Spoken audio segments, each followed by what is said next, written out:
Hi there, my name's Kristeen. I am a data analyst at a HubSpot Diamond partner agency with offices in Hong Kong, Shenzhen, and Cape Town.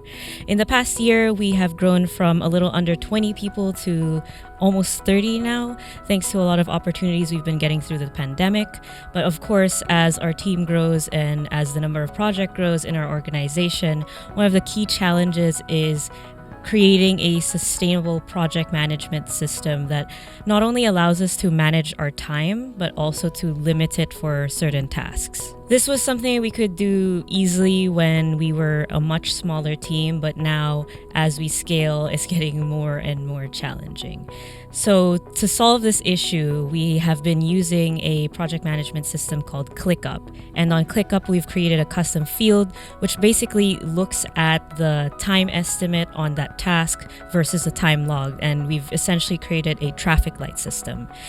Now, the thing is with this traffic light system is that it's easy to miss it if you are super busy and working on tons of tasks. So what we needed was a sort of notification system just to alert people when a task goes yellow or a task goes red. That was something we couldn't build out of the box with ClickUp, so we had to turn to Integromat to build a scenario that basically does all these different checks for us.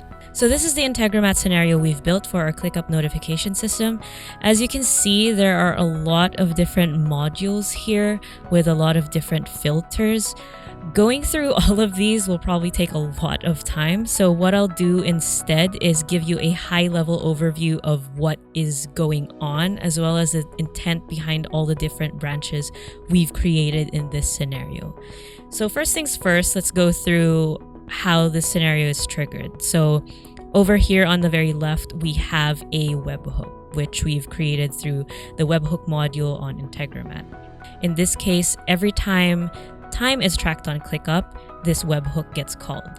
This is done through ClickUp's automation feature, where it basically gives you all these different options of actions, and then you can do corresponding actions based off of that.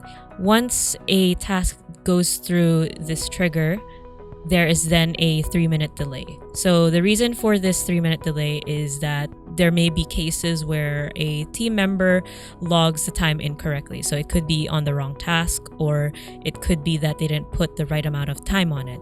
We wanted to give them enough time to correct any mistakes they've made just in case, because we don't want to spam people unnecessarily or give them the wrong notification. So this is just there for any error corrections. So moving on to the next phase of the scenario, basically these branches that you see that I'm pointing at right here, these are essentially checks to determine whether or not a task does need a notification. These checks, if I were to summarize what they do, they basically ask two key questions. So the first question is, what color is the traffic light in the custom field? Because yellow and red, they mean different things, and you want the messaging for each one to be different. So they go to these yellow and red branches depending on what color the traffic light is. The second question then goes to, should we be leaving comments on the task? Because the trigger is based off of time track, but there may be situations where somebody tracks time multiple times on the same task, and you don't want them to get the same notification multiple times throughout the day. So what these little branches do then is they look at the 10 most recent comments. First of all, check whether there has been a notification in the last 10 comments. If not, then we definitely should leave a notification there. And then there's also a scenario if the 10 most recent comments do have a warning on it, but the last warning was 14 days ago or so, then we should still leave a comment there. So that's basically what these checks do.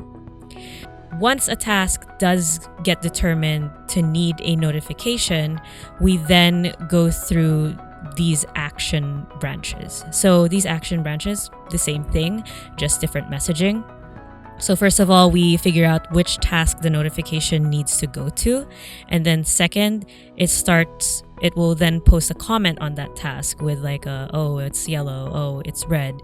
And then this will give our team members a little notification on their ClickUp dashboard. After that, we then determine who the project manager for that client is. And then after that, we match it to their Slack ID and then send them a message on Slack just to tell them to check in with the team. So that is an introduction to our favorite Integromat scenario so far.